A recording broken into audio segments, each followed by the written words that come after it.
Hi, welcome to Celebration Bar Review. I'm glad that you're with me. I'm actually starting a new series of videos today to talk about some things that I've seen happening in the last few months with respect to the exams and the scoring and some general trends that I think are occurring in the world of the bar examination. This might be information that some of you would initially think, well, what do I care? I mean, it's sort of inside baseball. Who cares what's happening to bar reviews and the bar exam? But in fact, I think this is information that dramatically impacts anyone who's taking a bar exam or thinking about taking a bar exam, anyone who's involved in this process either because you're in law school right now and you know the exam is a year or 2 or 3 away. Perhaps you're already licensed and you're thinking about moving from one jurisdiction to the other. There are some issues that affect you. Or perhaps you're someone who's thinking about making use of your law degree. You never had done that and now you're thinking about taking a bar exam or retaking an exam. I meet lots of people in that circumstance. I think you should be aware of some of the changes that are going on as well.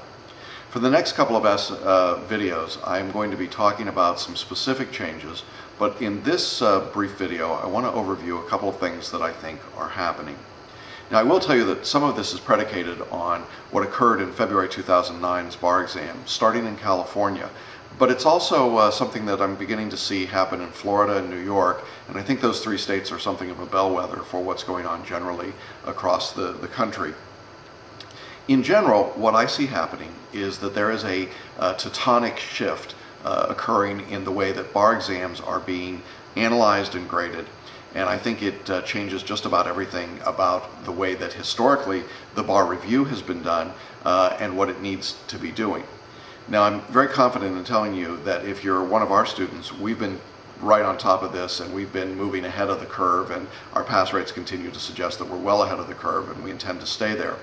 But quite frankly, if you're someone that's taken one of the large mega bar reviews or thinking about taking them, I think you want to be very aware of some of this information so that you can make a decision about whether or not that's really the best alternative for you. Well, let me first set the stage for what is actually going on, or what we think is going on. As I said, in February 2009, bar results came back, and across the country they were pretty much as to be expected. Pass rates stayed pretty much where they've been almost everywhere except California. In California, the pass rate dropped precipitously to around 33–34% of the official state rate of those who took the exam who passed. That is a ridiculously low amount. It was probably at least a 15% drop from previous exams, and in fact the exam before had been one of the higher passing percentages overall in California. Now, the exam itself was not any more difficult. The questions weren't any harder. The multi-state, in fact, scores out across the country just about where it was in July of 2008, which was the highest multi-state of all time. And so there was nothing different in the test itself. What changed, apparently, was the quality of scoring. What had been acceptable passing work previously in California apparently was no longer passing, at least for a substantial number of people, and that came as a real shock to many people. Now, other places I've done a full-length video discussion of that specific exam. I'm not going to repeat all of that in detail. You're welcome to look at it and you'll see it linked. But the point I want to make is that clearly something was happening. Now, at the same time, in New York, there was also a shift occurring in a slightly different way. Historically, bar takers in New York had to sit for the multi-state exam as well as the state part of the exam.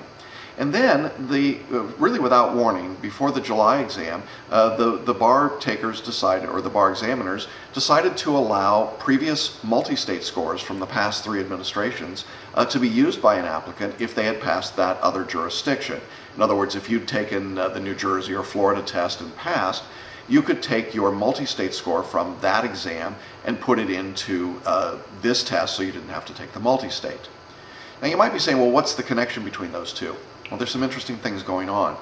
I think that part of this is a reaction by the bar examiners to whether or not the multi-state test is still a valid test, and to the costs involved.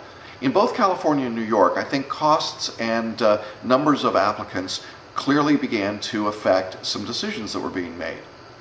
In New York, by not having to use multi-state exams again, the examiners saved the money of royalties and licensing fees to the National Conference of Bar Examiners.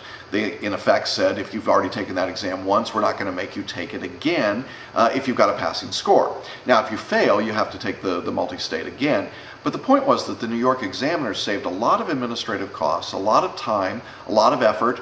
They needed fewer proctors, smaller rooms, and they didn't have to pay licensing fees. Well, over in California, while you still had to take everything, the point was that now they had a lot of people taking the exam, as they always do, and they're also facing economic crisis, and as many states are.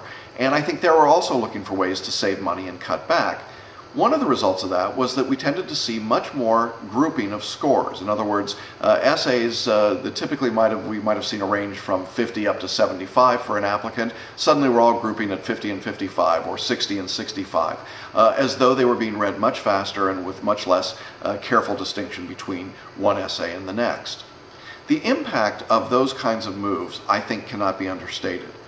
As state bars and the bar examiners in each state come under increasing financial pressure in a difficult economic climate, I think it is changing the bar exam in terms of just how the test is given, what components are given, and how it's graded.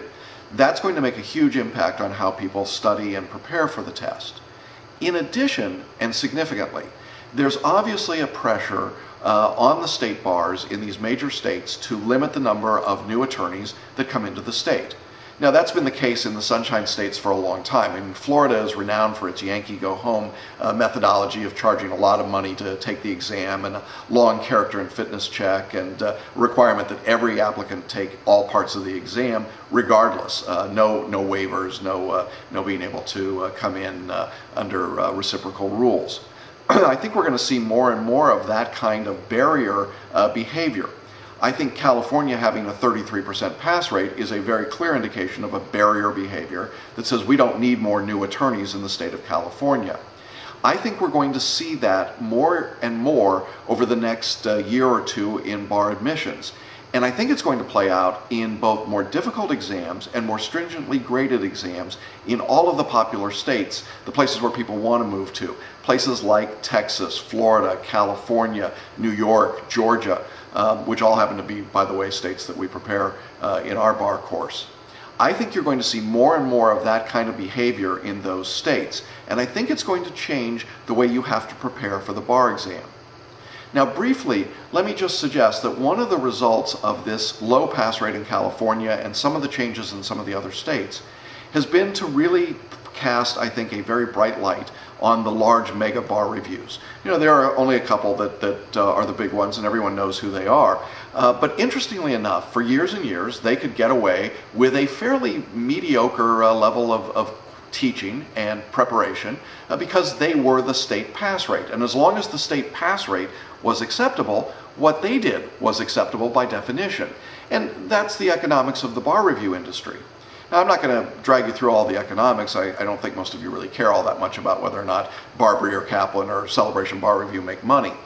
The point is that when the exams got harder and are getting harder, it's putting a much higher level of pressure on a bar review to do a solid job of teaching, not just delivering material, but actually teaching. And that's not something the big bar reviews are really well designed to do. So as a result, in California, Barbary's pass rate effectively was 33%. Kaplan's was 33%. It's a very clear indication, I think, that the large bar reviews simply aren't doing the job for the vast majority of people taking their courses in those states that are getting more difficult. And look, if everything's going well and the state pass rate is 70 or 75% and you take the big mega bar review, you got a 70-75% chance of passing. But if you're in a state where the pass rates are dropping, like New York, like California, like Florida, then I think it's absolutely critical that you think very carefully about what assistance you need to be able to pass the exam. I think that's even more true if you're a repeat taker, or if you're someone who's been out of law school for a long time, or if you're a foreign trained attorney. In any of those settings, I think it's even more important than it was a year or two ago to have personalized, structured assistance that will help you get ready for a more difficult test or a more difficult grading of the test. And I think right now that that's not happening. So as we go forward in these videos, I'm going to talk more about that And I invite you to stay tuned and see just how we think you can solve this particular challenge.